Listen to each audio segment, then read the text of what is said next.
Hello, everybody. Welcome back to myfreeactingclass.com. My name is Leanne Lapp. I do the Friday classes here, and we've got free acting classes every day, Monday to Friday, from 4 to 4:30. Today, I'm going to be talking to you all about your at-home filming setup or at-home taping setup.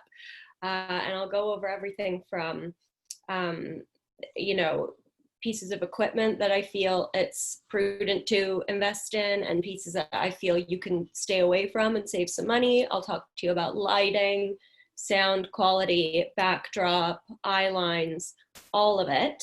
And I will also speak about Zoom callbacks as well, which is like similar, but there's a completely different set of things that we have to think about because, we're being filmed on our laptop or desktop. And this is a topic that I think gets pushed to the side a lot, or maybe until now for a lot of actors. Now that there really are no live auditions. And I mean, it's always been important, but it's important now more than ever that we all have home setups that we feel, proud of, that we feel we're looking our best when we send out that tape. And there you have total power to do that, more so than you would have in a regular casting room, because everything is in your control. And I'll go over, what I personally use, options that are, on the more expensive or less expensive side. I'll go over options where if you're just wanting to spend absolutely no money or as little money as possible, it's totally feasible in this day and age to put together a really nice quality audition tape, using things that you already have for the most part. But I'm super excited to go over this with you all today, because I really think it's important that it's one of those things that we figure out now, so that, when we get those auditions or whatever, we can just focus on the work, the business of acting, and not all the other technical things that we, wish we dealt with. So, the first question I get all the time is, what should I be filming on? Can I film on my phone? And the answer is yes. The iPhone has a great quality camera. You can totally film with that. You maybe want to invest in something like this. This is like a tiny little tripod I have here. This is probably your cheapest option. You can attach your phone or a DSLR to it. And something like this is really nice because the bottoms of it are quite grippy, and so are the legs, and the legs are also malleable. So you can actually hang this from somewhere if you want to, or like hook it on to something else. This is what I take with me when I am traveling, like I'm on a family vacation or something. I'm away from home. I don't want to pack all my stuff. I pack my camera and this. There are inexpensive tripods that you can, buy online on Amazon and Target that are like full-sized ones. And I mean, I think just go with the cheapest option. I have a nicer tripod now. I was working with one that I bought for like $40 at Target, and it served me really well for years. So this is not a place that you need to spend your money, or even get something like this and then just like stack it on stuff, like put a chair on a table and then put this on the chair, and you'll be good to go. Depending, I think I probably have like the oldest phone imaginable. I think it's like a iPhone 7 or something like that. So it's a real relic. I don't film on my phone. But that's a personal choice. So much of what you have to do a bit of a cost benefit analysis with all the equipment you're thinking of using, right? Things that you have to think about are, how much am I taping? If I'm taping maybe like twice a month or once a month, or I'm not sure how much I'm going to be taping yet, don't spend your money on, don't blow your money on expensive things right away. But, speaking from my own personal experience, where I think these days I make a minimum of 3 tapes a week, sometimes more. Often it's 3 tapes in a day. And that's just because the industry is trying to squeeze a ton of stuff into everything that we're planning on doing over the spring. And so things are happening fast and furious, but it makes sense for me to invest in some equipment that is going to alleviate some stress. And also something that I factor into account when I'm thinking about filming accessories are what's going to be small to store, because I, not anymore, but up until very recently was doing a lot of traveling and having to bring my camera with me. And because, I live in an apartment, as many of us do in Vancouver, and I just don't have the closet space for like a ton of massive filming equipment.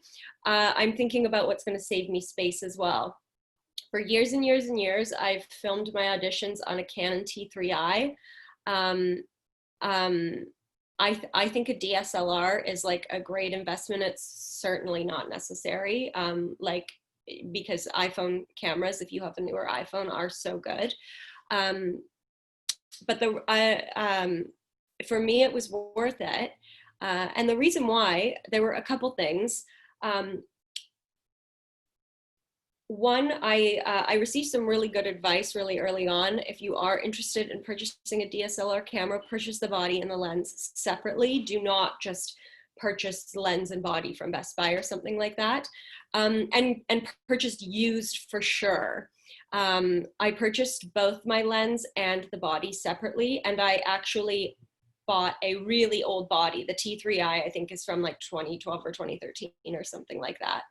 And unless you're really interested in photography as well, and of all the features that the different bodies provide and the different upgrades, you're really not getting much of a difference at all as you upgrade to the T4i, 5i, 6i, 7, and so on.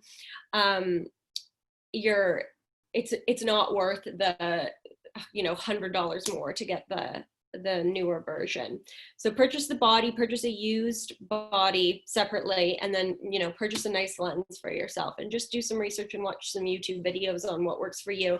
I knew absolutely nothing about cameras or photography before I purchased my camera, and I still, to this day, I still know nothing about it. I know how to make audition tapes for myself, but I mean, I hope that's encouraging for you, because I've learned how to make like a really nice quality audition tape for myself, with like very little previous knowledge of how to work a camera. Another reason that I do recommend a DSLR camera is that because the lens is better quality than what you're going to find on any phone, it's able to take in more light. And this is going to kind of bring me to my next topic. I don't recommend investing in studio lights. My personal experience with them, I have owned studio lights. First of all, they're massive. It's this massive thing to store. They're going to cost you, a couple $100. So that's, money that you could be putting into something more high quality to film yourself with. And I don't find that I'm satisfied with the quality of the lighting. I find that they, at least everybody's going to be different, and everybody's, what you like is going to depend on your own aesthetic sensibility, and your own, the area that you're filming in, and your own coloring as well. Like, I'm quite fair and I've got some flaming red hair, so that obviously affects the colors that I can film in front of and the lighting that I need. And that's something that you'll discover on your own as well as you tape yourself. But I don't find that studio lights do me any favors, and they're just so annoying to store and set up and pull down. I find they either make me look super blown out or not lit enough and super shadowy. I'll show you what two setups that I use just here in my apartment. And I hope this isn't like too, doesn't make anybody dizzy or anything like that, because I'm about to move around with you in my apartment. But there's a couple things that I do, okay? So what I recommend to all my clients, first and foremost, is find yourself a window and stand in front of it. This, I've got, this huge like screen door in my apartment here.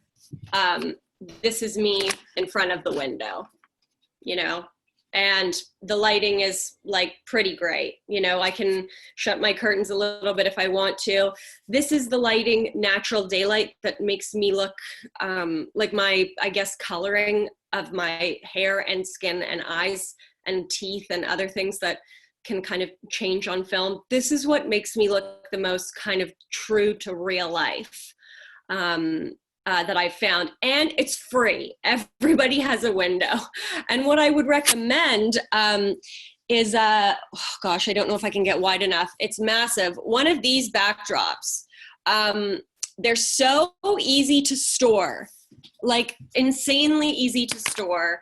I mean, this looks massive, but it folds down into like a tiny little flat circle that's like about this size, and I just slide it in my closet.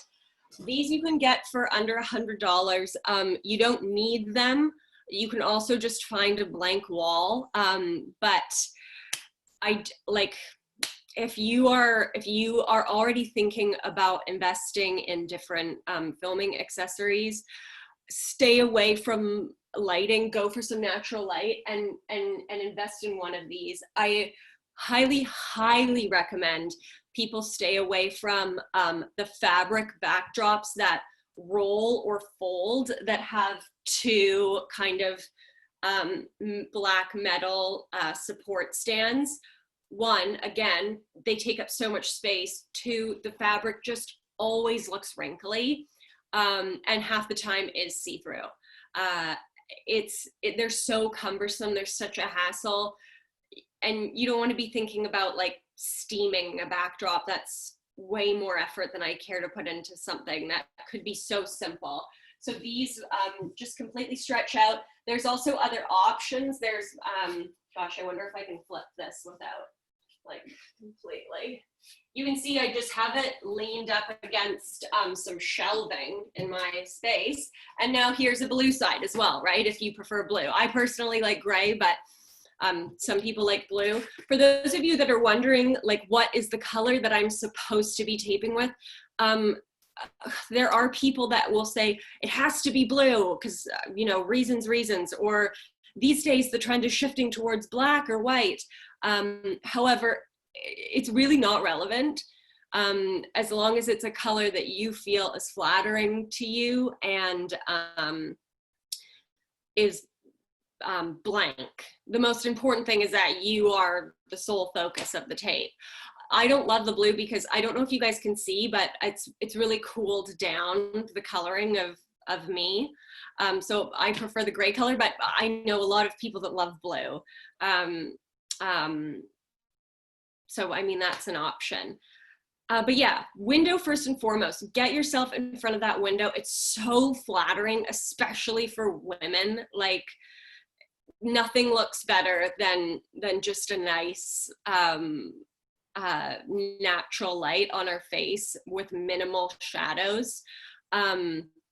It's wild what good lighting can do. And it's also makes it much less, if we've anybody who's had studio lights turned on, it's like they flick on and you're like, oh gosh, like it's way easier on the eyes. It feels much less like you have to adjust. Your teeth look white or like, the color that they are. So I love a window. And I cannot tell you how many clients that I coach that have this huge massive setup and are fiddling around and are like, oh, the halo lights, the ring light's not working, or there's a shadow here, and I can see just off to the side in their house there's a perfectly good window that they could just turn the whole thing around and use that. So that's my number one tip. If a window is not available because you're traveling, or you are I don't know, just in a space where that doesn't work, the next best thing is to find a small space with light colored walls, and get in that. This is just me in my hallway. I'll do kind of like a 360. I'm kind of surrounded by a lot of white here. And what happens when you're in a light space that's small is that even though you have just like exclusively overhead lighting, which can be very unflattering, there's so much light bounce that's happening off of all the white. So it doesn't look very shadowy. And I tape, most of my tapes are in front of this wall. And I'm able to get like a pretty good quality. And again, like a lot of that is to do with the fact that, you know, my camera picks up a lot of light, right? So I'm able to just kind of work with what I have. I can always turn up the ISO or ISO on my camera and just change the settings of the lens so that it picks up even more light. And I know that I can do that whether I'm in a hotel room, whether I'm in, you know, a trailer on set, which is just about the worst quality place to film you can ever imagine. I can, you know, adjust the white balance on iMovie to look pretty good. And I'll just show you a sample of, because I mean, I think you're looking at me from my my laptop right now, right? So obviously the camera quality isn't the best. I'll show you a sample. I'll just share my screen with you quickly.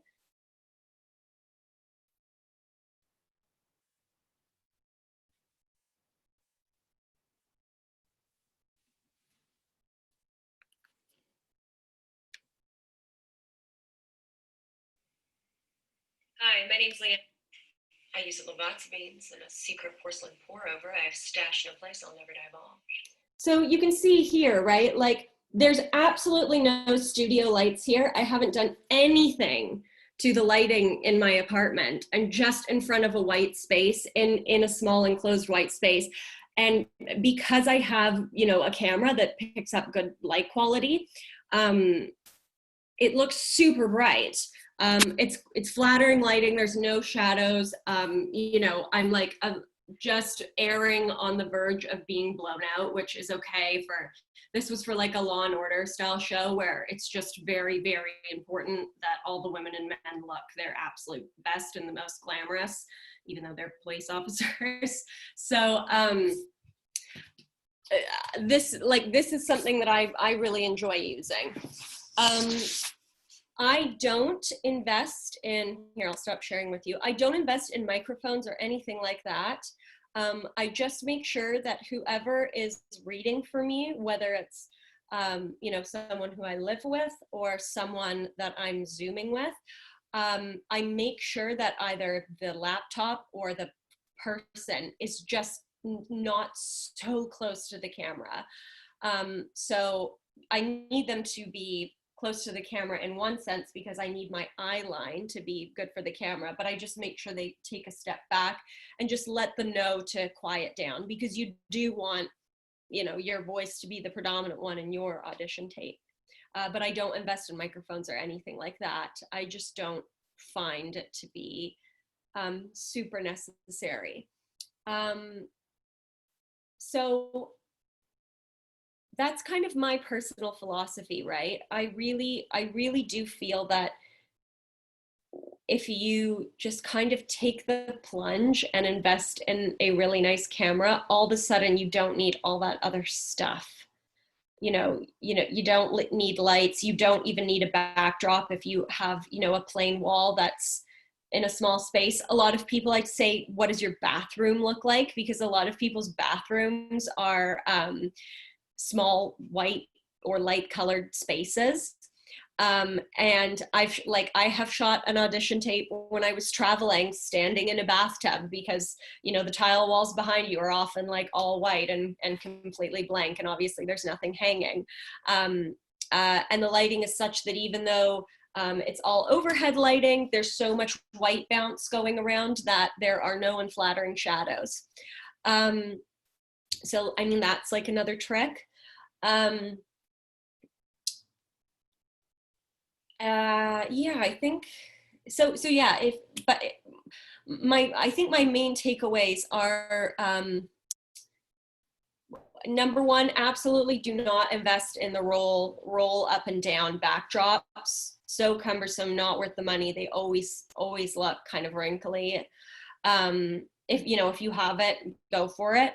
But I think the main takeaway is save your money on stuff that you're going to have to fill your space with, and use it on a better quality camera, or use your iPhone, get that tiny tripod,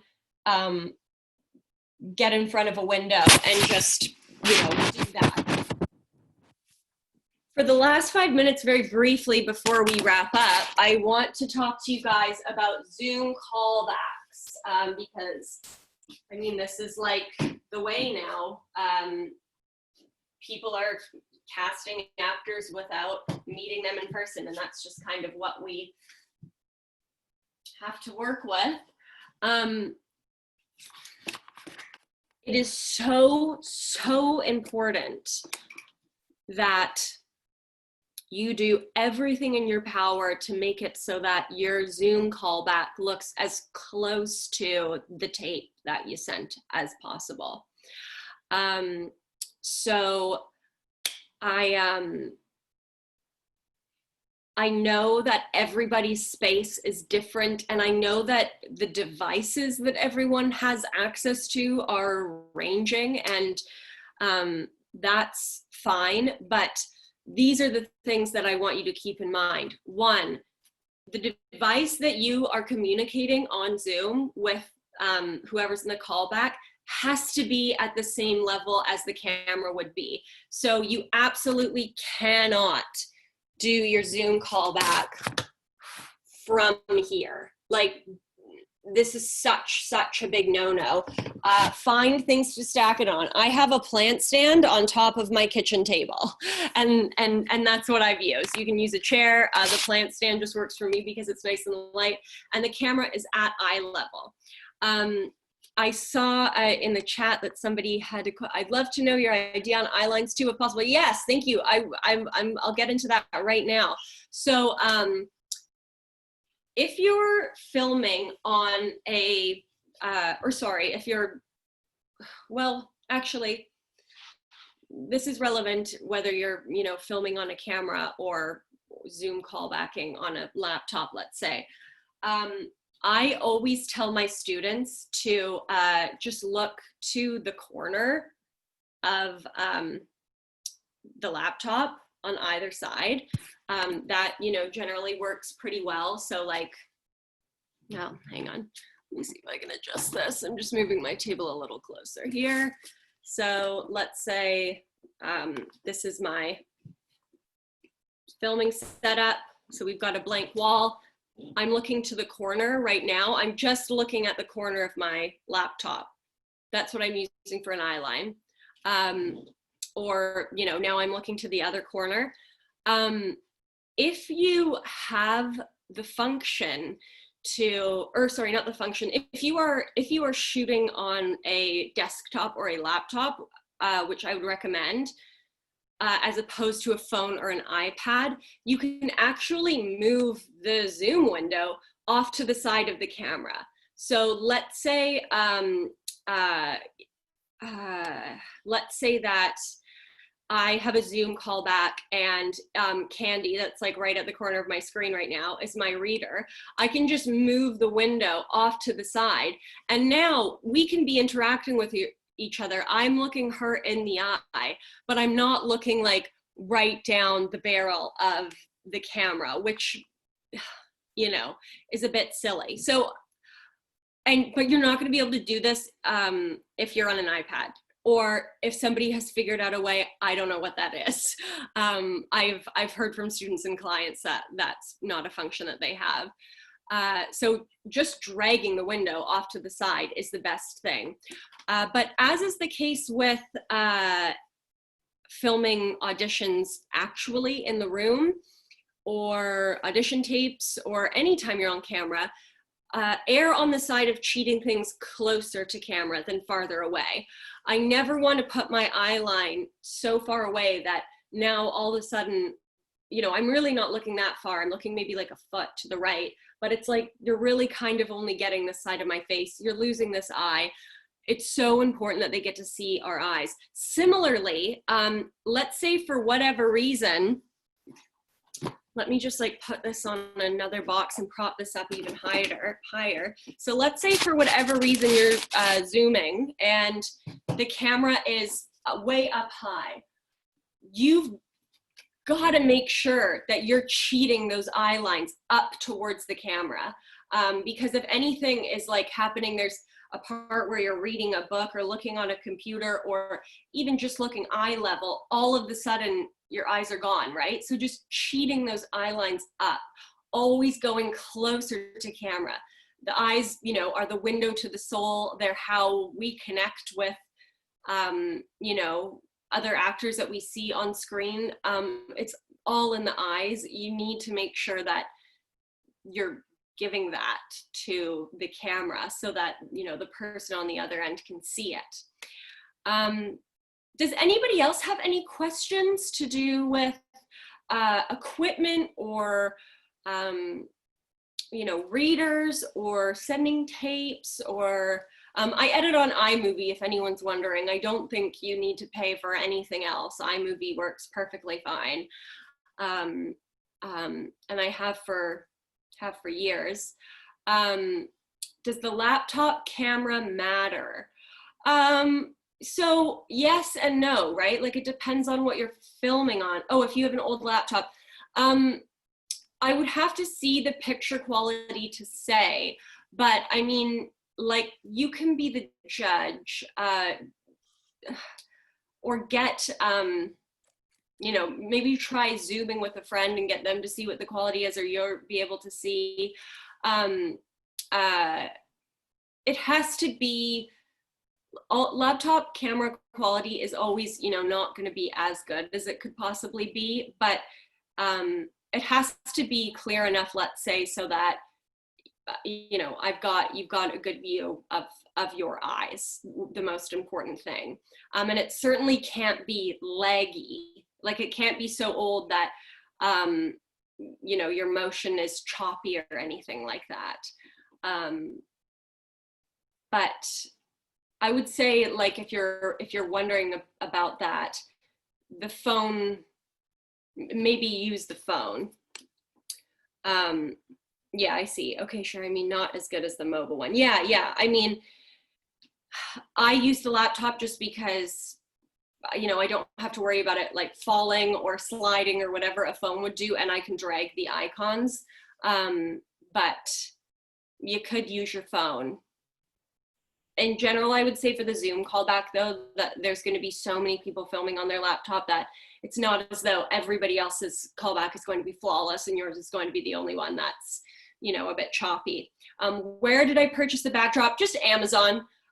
Just look at whoever is the cheapest on Amazon, and make sure that if you are interested in one of these things, make sure that you're getting one that is 2 colors so that you're getting your money's worth. But that's what I would say. Just find the cheapest. This one is quite large. You can, I believe, get smaller ones, which it works totally fine. And then, yeah, was there anything else? I think that's it. Yeah. My main takeaway from this is work with what you have, use natural light.